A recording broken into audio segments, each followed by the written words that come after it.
Hello friends, तो आज हम लोग बात करेंगे fish farming and pond culture की। एक बहुत ही कॉमन क्वेश्चन हमारे एमएससी में पूछा जाता है इससे रिलेटेड में।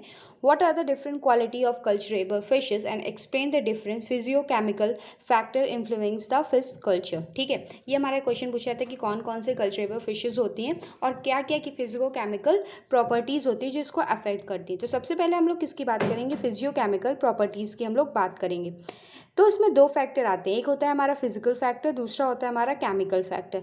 फिजिकल फैक्टर्स में आता है हमारा टेम्परेचर आता है, डेप्थ ऑफ पॉन्ड आता है, टर्बिडिटी आती है, लाइट आती है। ठीक है, और दूसरा आ गया केमिकल फैक्टर जिसमें हमारा केमिकल कंसंट्रेशन आता है, hydrogen concentration, dissolve oxygen, dissolve carbon dioxide और न्यूट्रिएंट। उसके बाद आते हैं हमारे बायोलॉजिकल फैक्टर जिसमें आता है हमारा वेजिटेशन, प्लांक्टन्स जिसमें हमारे जू प्लांक्टन्स और फाइटोप्लांक्टन्स, वीड्स जो ग्रास ग्रो कर जाती हैं ऊपर, और बॉटम ड्वेलिंग एनिमल्स। तो ये हमारी क्या है इसकी फिजियोकेमिकल प्रॉपर्टीज़, जिसमें हमने तीन चीज़ें पढ़ी। हमारे फिजिकल फैक्टर जिसमें temperature, depth of plant, turbidity, light आई। उसके बाद हमने केमिकल फैक्टर पढ़े जिसमें हाइड्रोजन, ऑक्सीजन और कार्बन का कंसंट्रेशन के बारे में जानेंगे। उसके बाद आए हमारा बायोलॉजिकल फैक्टर जिसमें जो प्लांट्स ग्रो करते हैं उसका वेजिटेशन, उसके बारे में। सबसे पहले हम आंसर जब शुरू करेंगे तो सबसे पहले हम डालेंगे इंट्रोडक्शन में क्या आएगा?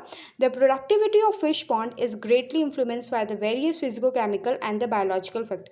बोला गया जो फिश की प्लांट की जो प्रोडक्टिविटी है वो किससे अफेक्ट होती है? फिजियोकेमिकल और बायोलॉजिकल दोनों फैक्टर में, कि उसमें जो प्लांट ग्रो कर रहे हैं, जो जू प्लांक्टन्स हैं या फिर जो फाइटोप्लांक्टन्स, वो किस तरह से अफेक्ट कर रहे हैं। वहाँ पर जो हाइड्रोजन कंसनट्रेशन है या ऑक्सीजन का कंसनट्रेशन है वो फिश के लिए ज़्यादा तो नहीं है, कम तो नहीं है, इस तरह। वहाँ का टेम्परेचर कैसा है, वहाँ का जो वाटर पॉन्ड्स है वो गर्म रहता है कि उसका टेम्परेचर मोस्टली हॉट रहता है कि कोल्ड रहता है।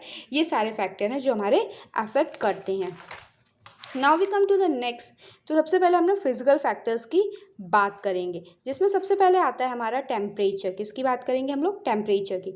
तो it is abiotic factor influence the vital activity of fish. ये कैसा है? एबायोटिक फैक्टर है। हम लोग सबने पढ़ा ही होगा एबायोटिक और बायोटिक फैक्टर के बारे में। तो ये एक बायोटिक फैक्टर है जो फिश की वाइटल एक्टिविटी को अफेक्ट करता है। It is important to know that the body temperature of water and that of fish have optimal survival range. हम सब जानते हैं ये पर्टिकुलर टेम्परेचर पे ही जो फिश है वो सर्वाइव कर सकती है। ये नहीं कि आप कितना भी टेम्परेचर बढ़ा दीजिए, आप 100 डिग्री सेल्सियस कर दीजिए तो सिर्फ फिश सर्वाइव करेंगे, या बहुत ही लोअर कर दीजिए, माइनस कर दीजिए तो ऐसा नहीं होता है। एक पर्टिकुलर टेम्परेचर रेंज पर ही हमारी फिश जो है वो सर्वाइव कर सकते हैं। अच्छा, टेम्परेचर किस किस पे अफेक्ट करता है? तो इसमें हमारे 3 पॉइंट दिए गए हैं।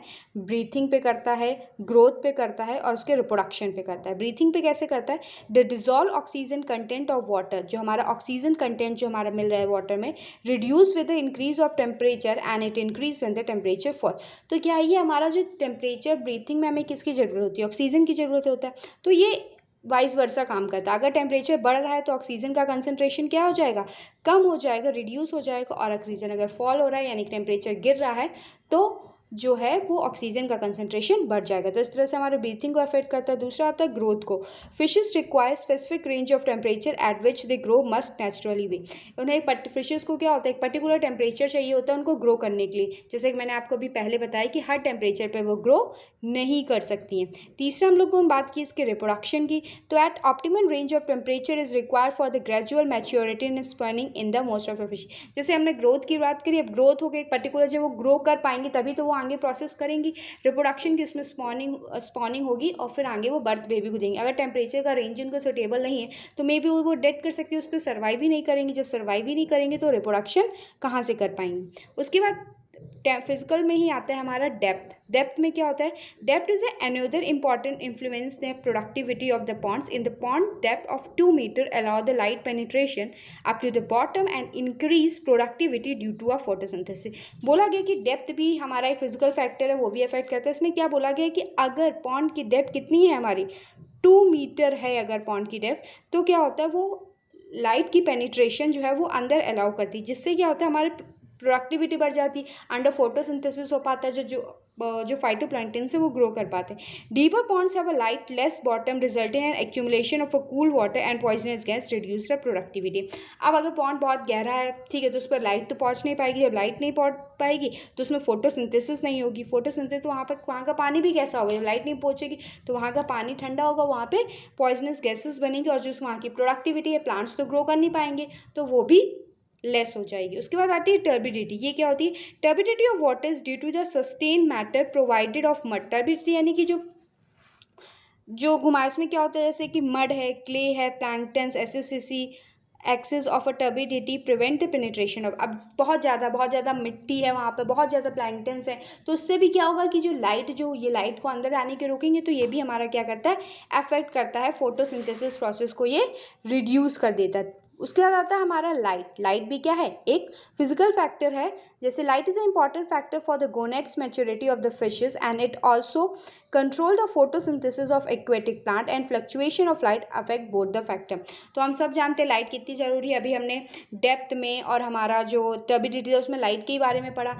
जब अगर लाइट बहुत ही इंपॉर्टेंट है, लाइट जो होते हैं वही फिश के जो गोनैड्स होते हैं उनको मैच्योर करती है, आगे सारे प्रोसेस हो पाते हैं, और वही प्रोडक्टिविटी बढ़ाती है, क्योंकि उसी से प्रोसेस हमारा फोटोसिंथेसिस हो पाता है। वाटर का movements, a floating water is pre request for breeding of a fresh water one. अच्छा, वाटर का फ्लो भी, जो ब्रीडिंग उनका से कई जो होते हैं वो वाटर में ही ब्रीड करते हैं, तो इससे क्या होता है, उनका जो वाटर की मूवमेंट है वो भी अफेक्ट करती है।